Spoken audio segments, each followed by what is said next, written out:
Yay! It's time for 31 Days of Halloween horror movies, or otherwise known as my October watch list. We are just days away from October. For most of you, that might be the start of your spooky season. For me, that's practically last minute.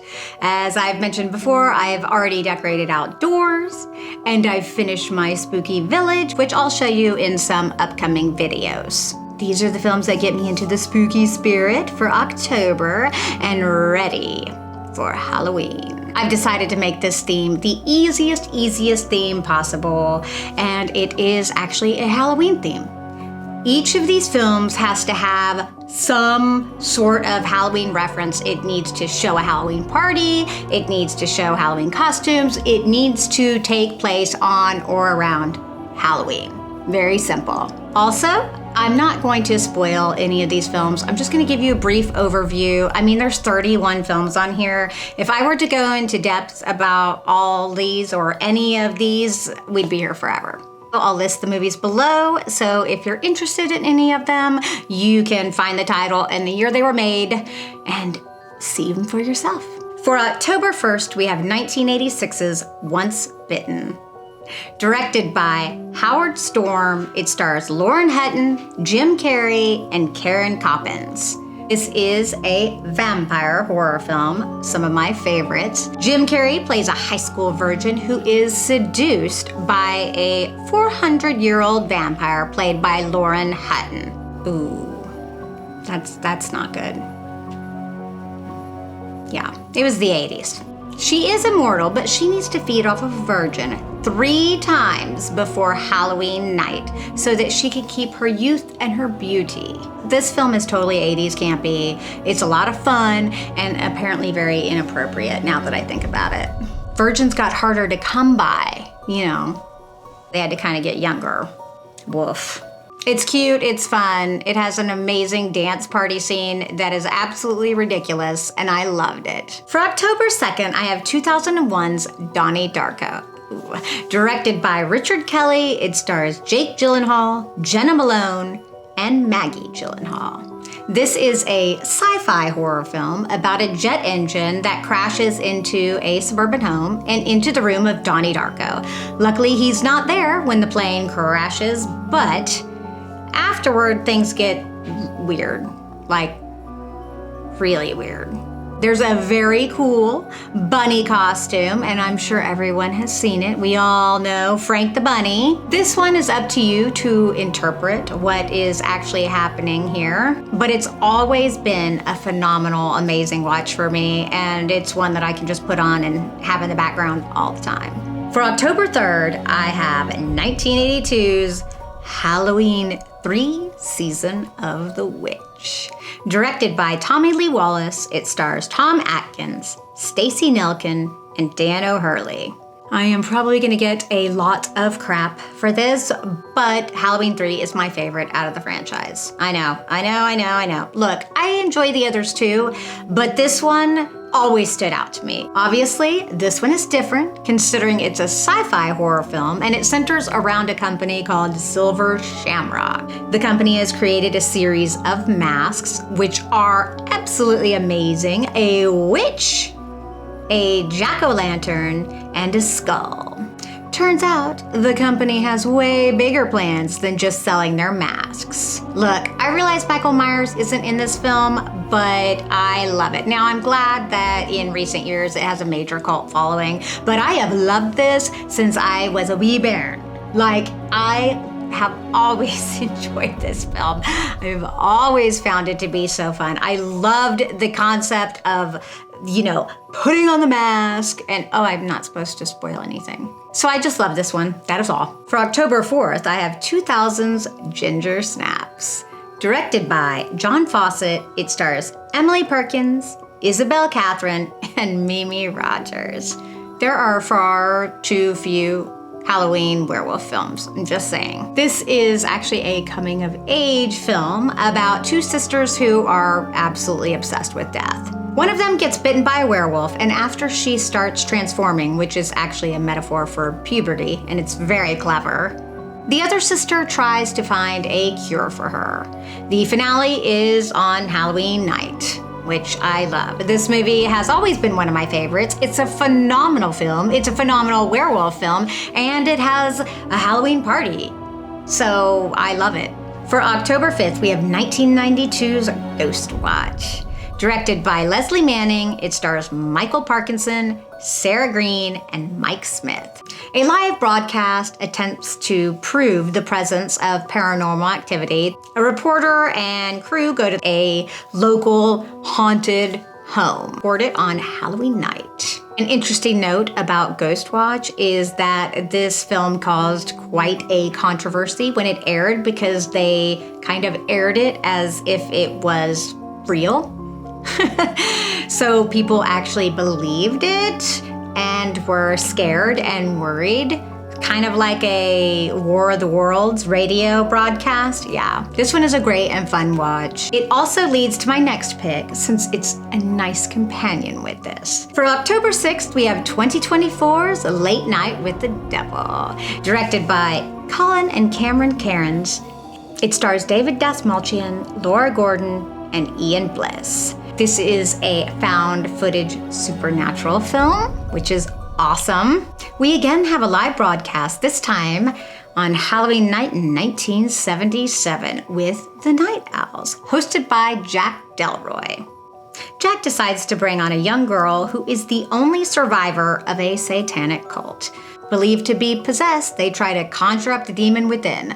I absolutely love this film. I love that it's modern, but feels like it's from the 70s. I love the acting. I love the look of it. I love how crazy it goes at the end. This will definitely be in my top 10 for this year. For October 7th, we have 1986's Trick or Treat. Directed by Charles Martin Smith. It stars Mark Price, Tony Fields.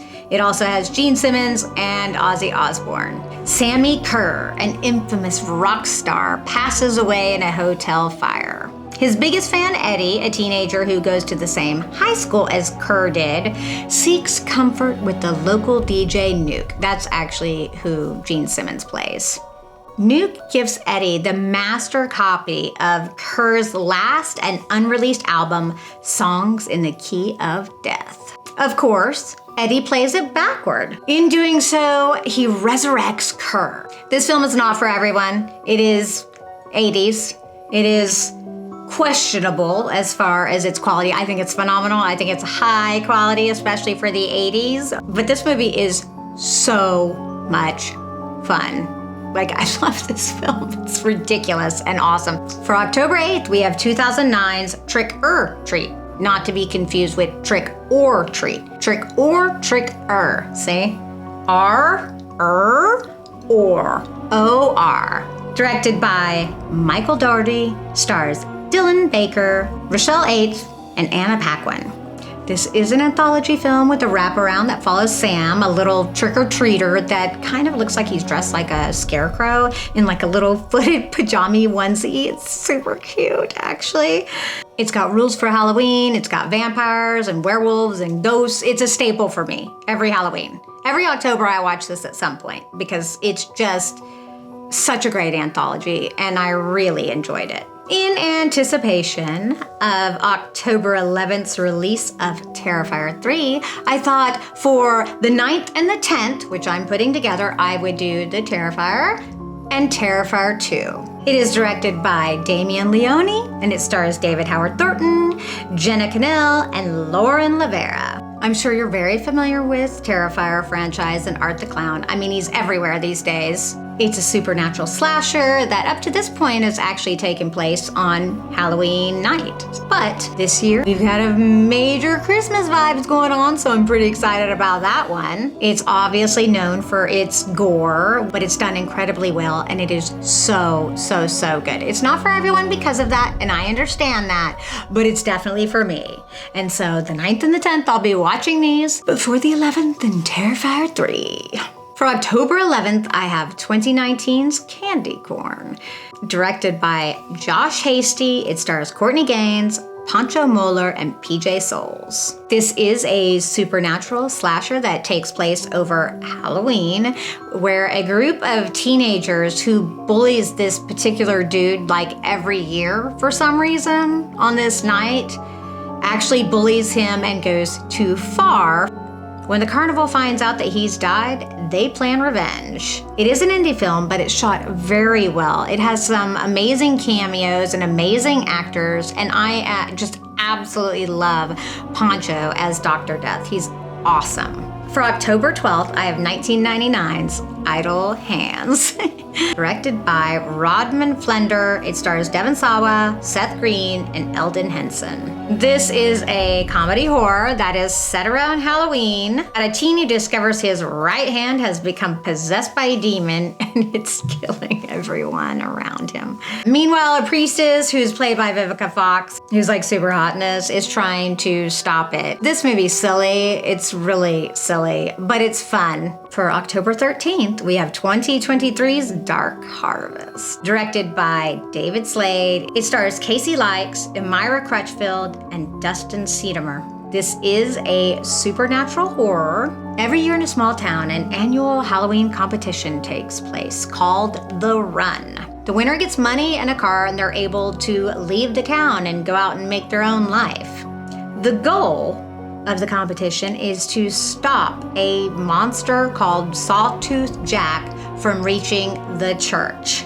It's such a weird and crazy concept, honestly, but the cinematography here is just gorgeous. There were some shots here that were kind of breathtaking to me. There is a twist, but it's a twist you can see coming. It's not all that crazy. I enjoyed it nonetheless.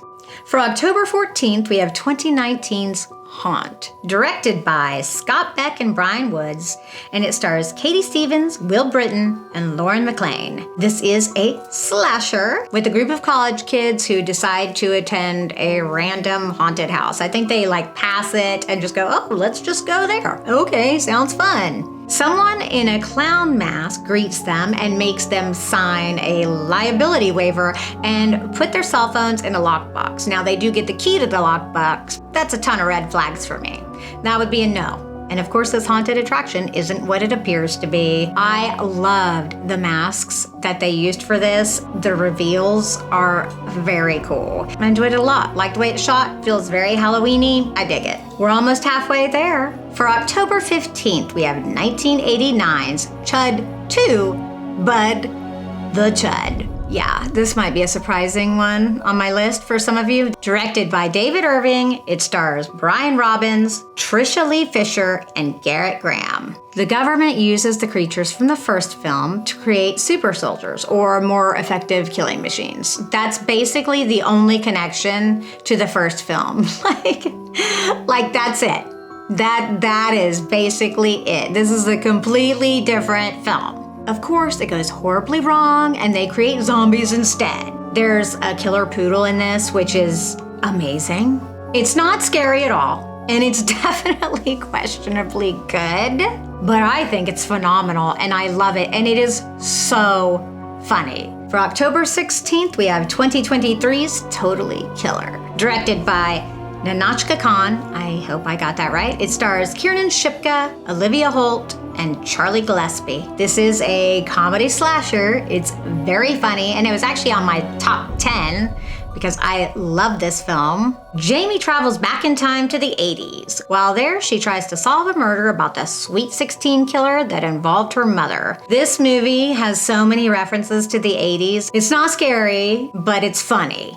And I really, really enjoyed this film. Switching gears quite a bit, for October 17th, we have 2003's House of a Thousand Corpses, directed by Rob Zombie. It stars Sid Haig, Bill Moseley, and Sherry Moon. On Halloween, a group of young adults traveling across country to write a book run into a crazy killer backwoods family. This was definitely inspired by the Texas Chainsaw Massacre. There's some really cool and some really dark, funny scenes here. Okay, Goober. And Walton Goggins has a little scene in this. It's a blip, basically, but I love him. So it's always nice to see him in a film. For October 18th, we have 2021's Bad Candy, directed by Scott B. Hansen and Desiree Connell. It stars Zach Galligan, Derek Russo, and Corey Taylor. This is a very indie anthology film that has a wraparound at a radio station on Halloween night. The stories are wild. They have necromance and vampires and even fairies or pixies. I'm not really certain which one it is. There might be some questionable acting in this, but I really enjoyed this one, and it is just rife with Halloween everywhere. Some of the shots and the cinematography are really beautiful. I love all the rich orange and lights and everything that's going on with this film. For October 19th, we have 1988's Night of the Demons, directed by Kevin S. Tenney. It stars Kathy Podwell, Amelia Kincaid, and Linnea Quigley. This is a supernatural horror. On Halloween, a couple of high schoolers decide to throw a party at an abandoned funeral parlor that's rumored to be haunted. While attempting a seance, they release a demon. This is another total 80s film. I am shocked that some people actually don't like this film. I think this film is amazing. It has some crazy, wild scenes like, the lipstick. One of the reasons I love this skull that I got from Target this year is because it looks almost exactly like the one in the film. That's at Target and it's $10 right now. You're welcome. For October 20th, we have 1988's Lady in White, directed by Frank LaLoggia. It stars Lucas Haas, Alex Rocco, and Katherine Helmond. This is a supernatural mystery set in the 1960s. 9-year-old Frankie begins seeing a ghost who asks for his help. He's attacked and learns it's probably related to a serial killer. This film doesn't really have any gore or anything. It's really just a beautiful kind of gothic mystery. And if you haven't seen it, I totally recommend giving it a watch.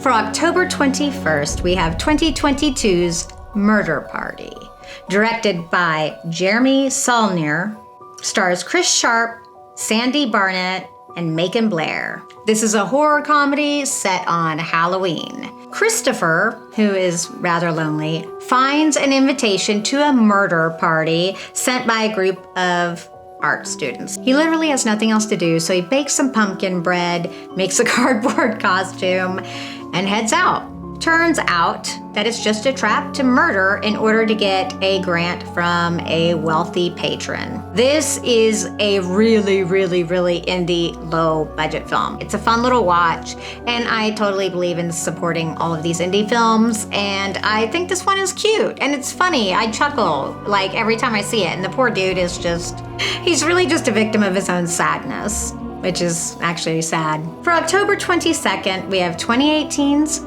Hellfest, directed by Gregory Plotkin. It stars Amy Forsyth, Rain Edwards, and Bex Taylor Klaus. This is a slasher. A group of college friends visit a traveling Halloween carnival and are hunted by a serial killer called the Other. The concept of this is actually very cool because the serial killer that's doing this is actually getting away with murdering people in front of everyone else because they think that it's part of, the haunt, the attraction. This is also shot very well and it has some really cool and colorful lighting, and the acting is great too. For October 23rd, I do have 1978's Halloween, directed by John Carpenter. It stars Donald Pleasance, Jamie Lee Curtis, and PJ Souls. Obviously, I know I have Halloween 3 on here, but I did have to include one that actually has Michael Myers in it as well. And of course, I chose to go with the original. It's amazing. Although, do I really need to say anything about this film? Honestly, if you don't know what this film is, I have no idea what you're doing watching my channel. I don't know why you'd be watching my channel and watching this video. For October 24th, we have 2023's Cobweb, directed by Samuel Bowden, stars Lizzie Kaplan, Woody Norman, Anthony Starr. Peter is being raised by very overprotective parents and can't even go trick-or-treating because a girl went missing years before. He starts hearing noises in the walls of his home, and then a voice telling him about how bad his parents are. Obviously, the acting is amazing here. You have powerhouses with Lizzie and Anthony, and the child is phenomenal as well. This movie takes a few twists and turns. It didn't exactly go where I expected, and it has a really nice design to it. For October 25th, we have 2015's Tales of Halloween. So this is a comedy horror anthology with 10 segments. Yes, 10 segments. So I'm not gonna list all the directors and all of the stars because that would just be crazy. Just know that the wraparound is Adrienne Barbeau as a DJ, and she comes in and out throughout, like in the studio and on the radio, and her voice sounds just amazing in this. This one is awesome and really, really so much fun, and I absolutely think it's on par with Trick or Treat. For October 26th, we have 2019's Trick. Directed by Patrick Lussier. It stars Omar Epps, Jamie Kennedy, and Tom Atkins. This is a slasher. During a Halloween party and a game of spin the knife, because it's actually a knife and not a bottle, Patrick, or Trick, massacres his friends. He escapes from custody and he's shot and everyone thinks he's dead, but a mass killer keeps returning every Halloween and having a spree. This film has some great production value and the acting is wonderful. I really enjoyed this one. For October 27th, we have 2002's May. Directed by Lucky McKee, it stars Angela Bettis, Jeremy Sisto, and Anna Faris. This is a psychological horror, but it definitely has some comedy elements. An outsider and vet tech named May is just trying to fit in and find love. She really only talks to her doll named Susie. After she gets turned down by a couple of love interests, her instability really shines. But the finale is on Halloween night, where May decides to dress up like her doll Susie. Angela does an amazing job in this, and Anna Faris is so funny. This movie is weird and it's wild, and it does have kind of a slow start, and it is psychological. There's some gore, but not a ton. But I just really like this film. For October 28th, we have 2016's The Barn. Directed by Justin M. Seaman, it stars Mitchell Mussolino, Will Stout, and Lexi Drips. This is definitely a low-budget indie creature slasher film about two high schoolers that wind up visiting an abandoned barn that is cursed. I can't lie, this one does drag at points, but this film feels very 80s and very nostalgic, and I like the way that it's shot, and I even really like the creature design as well. This is a very Halloween-centric film, which I love. For October 29th, we have 1990's Flatliners. Yep. Directed by Joel Schumacher, it stars Kiefer Sutherland, Julia Roberts, and William Baldwin. This is a sci-fi horror. A medical student convinces his classmates to help him discover what happens after we die. Of course, it requires them to flatline and then be resuscitated.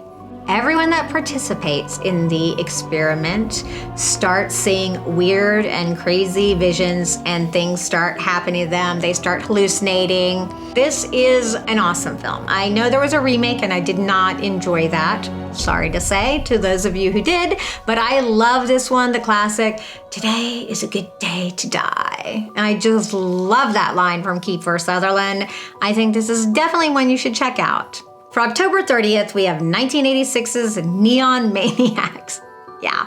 Directed by Joseph Mangine, it stars Alan Hayes, Leilani Sorrell, and Andrew Divoff. A group of killer creatures emerges from the Golden Gate Bridge to wreak havoc on a group of unsuspecting teenagers. Only one survives the initial attack, and no one believes her when she tells them what happened. The finale is on Halloween with a Battle of the Bands contest, and actually the music's pretty good. This is definitely so bad that it's good, because I've heard too many people say how much they dislike this film. I love this film. I think this film is amazing. I think it is a gem of a film, but I do have questionable taste and I do like some turds. And for the 31st day of October 1999, Sleepy Hollow. Directed by Tim Burton, it stars Johnny Depp, Christina Ricci, and Miranda Richardson. This is a gothic supernatural horror, which is pretty much my favorite. So romantic. Police Constable Ichabod Crane is sent to Sleepy Hollow to investigate some brutal murders where the locals believe the killer is the undead Headless Horseman. This movie is gorgeous. The landscape, the cinematography, the costumes. For some reason, this film really puts me in the Halloween mood. It just feels so ethereal and otherworldly, and that's like my favorite. Are you preparing for Halloween? What plans or traditions do you have for Halloween? And are you planning on 31 films for Halloween? Let me know in the comments below. And as always, I really do hope that you have the most amazing day, my spooky darlings. I would like to say a big, wonderful thank you to all of my wonderful and amazing Patreon members. Chris Mizzictino, Jimmy Hoare, Eddie, Janie McLaren, Jose Reyes, Phil Smith, Jim Kemmerling, Mickey B, and Deal Demon.